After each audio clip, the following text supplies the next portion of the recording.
Selamat datang di channel Trading for Better Life. Selain video ini, kami juga akan upload satu video lagi pada jam 8 malam nanti yang akan membahas beberapa saham yang dalam satu minggu terakhir ini terlihat masih terus diakumulasi oleh asing. Dan di video ini saya akan coba menganalisa satu saham yang tahun ini tidak akan membagikan dividen. Semoga analisa yang diberikan ini bisa bermanfaat dan membantu teman-teman dalam mengambil keputusan. Untuk teman-teman yang mau merequest saham untuk dianalisa, bisa like dan komentar pada posting Instagram Trading for Better Life yang dipost setiap hari Jumat. Dan bagi teman-teman yang belum subscribe channel ini, silahkan tekan tombol subscribe agar tidak ketinggalan informasi dan analisa saham terbaru yang akan diupload setiap harinya. Saham pertama akan saya analisa adalah saham MDKA. Saham MDKA hari Jumat kemarin ditutup turun 3% lebih ke harga 4.975. Bisa kita lihat di grafik, penurunan ini membuat MDKA berada di bawah support psikologis di harga 5.000. Tapi penurunan ini belum terkonfirmasi bahwa support 5.000 terawati. Dan di bawahnya masih ada support di EMA 50. Saat ini di sekitar harga 4.900. Jadi secara tren MDKA walaupun dalam satu minggu terakhir ini mulai bergerak turun, trennya sebenarnya masih oke karena masih berada di atas garis EMA 50. Bisa kita lihat, beberapa kali garis EMA 50 masih kuat menahan penurunan dari saham MDKA. Dan secara tren jangka menengah pun bisa kita lihat trennya sebenarnya masih bergerak naik. Tapi dalam 1 bulan 2 bulan terakhir ini memang trennya mulai bergerak sideways setelah gagal naik melewati resisten di 5.600. Setelah turun sempat di bawah garis EMA 50 berhasil naik, belum sempat menyentuh harga 5.600 baru mencapai sekitar 5.450, MDKA sudah mulai bergerak turun kembali. Garis MACD pun saat ini mulai bergerak turun dan telah berpotongan. Dan kemarin kalau berita bahwa MDKA absen bagikan dividen tahun ini karena butuh dana untuk kembangkan bisnis. Dan dari data broker summary bisa kita lihat penurunan 3% lebih ini juga masih ada distribusi. Asing bisa kita lihat satu minggu terakhir ini mulai keluar dari saham ini. Jadi dari data yang kita dapat apabila teman-teman mau entry sebaiknya wait and see dulu. Lihat apakah MDKA bisa bertahan di atas support EMA 50 minggu depan. Apabila bisa bertahan, baru kita lebih aman untuk entry-nya. Dan paling bagus adalah lihat MDKA apakah bisa naik di atas harga 5.000. Apabila berhasil naik atau bertahan di atas harga 5.000, itu trennya akan lebih baik untuk kita entry dan swing trade. Jadi beli di sekitar harga 5.000 apabila memang candle berhasil naik kembali di atas harga 5.000 dengan target jangka pendek di 5.300 sampai 5.600. Atau hold saja selama garis EMA 50 tidak terlewati. Dan apabila ternyata minggu depan MDKA berada atau turun di bawah garis EMA 50, sebaiknya jangan entry dulu karena trennya berarti akan sudah mulai melemah.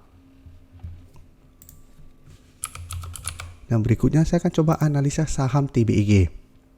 TBIG hari Jumat kemarin ditutup bertahan di harga 2.810. Dan bisa kita lihat di grafik pada perdagangan hari Jumat kemarin TBIG masih bertahan di atas support di 2.800. Support 2.800 bisa kita lihat beberapa kali masih bisa menahan penurunan dari saham TBIG. Tapi setelah berhasil rebound, mencoba untuk naik di atas garis EMA 50 dan 150, TBIG masih gagal break. Dan saat ini jika kita perhatikan garis EMA 50 telah berpotongan dan mengarah ke bawah. Jadi saat ini garis EMA 50 dan 150 di sekitar angka 2.890. Jadi walaupun dalam beberapa minggu ini TBIG masih sideways dan berada di atas support 2.800, secara tren TBIG sudah mulai melemah, jadi harus hati-hati. Dan garis MACD terlihat saat ini telah berpotongan dan mengarah ke atas. Dan dari data broker summary bisa kita lihat pada perdagangan hari Jumat kemarin tidak ada akumulasi maupun distribusi. Sedangkan asing terlihat masuk melakukan akumulasi. Jadi dari data yang kita dapat apabila teman-teman mau coba entry bisa tunggu di sekitar harga 2.800. Apabila masih tetap bertahan di atas support ini bisa coba entry untuk swing trade dengan target jangka pendek di sekitar harga 2.850 sampai garis EMA 150.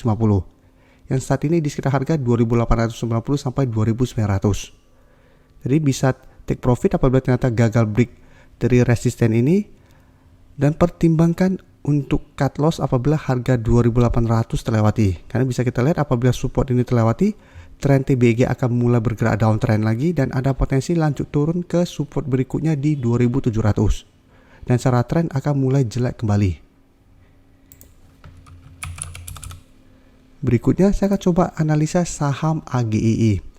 AGI hari Jumat kemarin ditutup turun 0,45% ke harga 2.200. Bisa kita lihat untuk support terdekat saat ini di sekitar harga 2.180.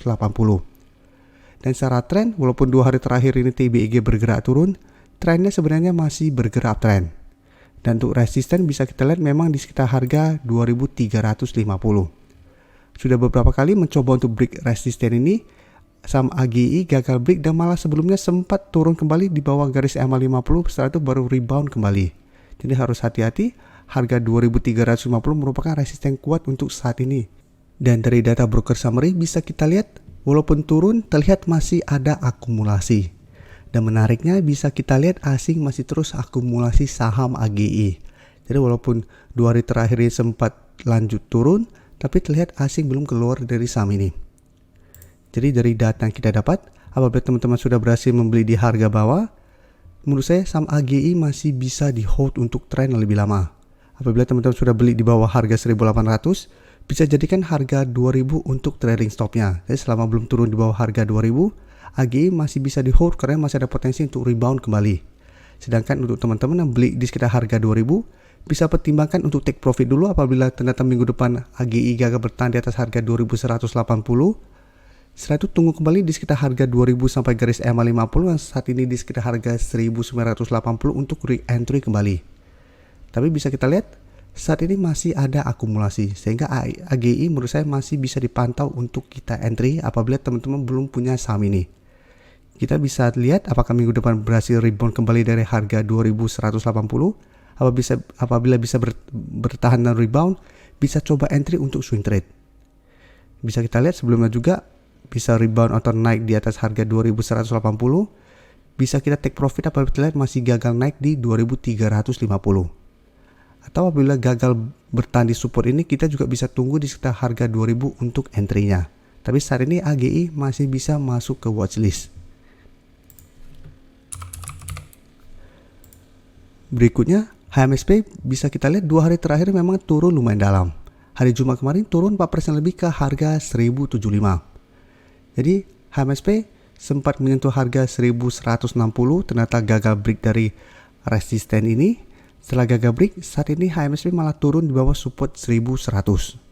Tapi secara tren untuk jangka menengah, HMSP masih bagus dan bisa kita lihat garis EMA 50 telah berpotongan dan mengarah ke atas. Jadi untuk support EMA 50 saat ini di sekitar harga 1.015. Dan support EMA 150 di sekitar harga 1.010. Untuk garis EMA sini saat ini sudah mulai bergerak turun. Dan dari data broker summary terlihat penurunan 4% lebih ini memang ada distribusi. Sedangkan asing terlihat masuk melakukan akumulasi. Jadi dari data yang kita dapat, penurunan 2 hari terakhir ini memang menurut saya masih wajar karena HMSP sudah naik sangat tinggi dari bulan April sampai saat ini. Jadi yang sebelumnya berada di bawah garis EMA 50 terus bergerak naik sampai menyentuh harga 1.160. Dan saat ini terkena pullback, dan menurut saya ini masih kesempatan untuk kita tunggu di sekitar support untuk buy on weakness. Jadi saat ini menurut saya dari entry-nya itu di sekitar harga 1.015 sampai 1.030. Jadi paling aman adalah tunggu di sekitar range harga ini. Apabila HMSP turun menyentuh target harga ini masih bisa bertahan dan rebound, kita bisa coba entry dan hold selama garis EMA 150 tidak terlewati. Jadi apabila kita berhasil beli di sekitar garis EMA 50 ini, target take profit jangka pendek itu di 1.100. Terima kasih telah menonton video ini. Like dan share video ini bila bermanfaat bagi teman-teman. Dan support channel ini dengan cara tekan tombol subscribe agar channel ini bisa makin berkembang dan bisa membantu lebih banyak orang lagi. Terima kasih.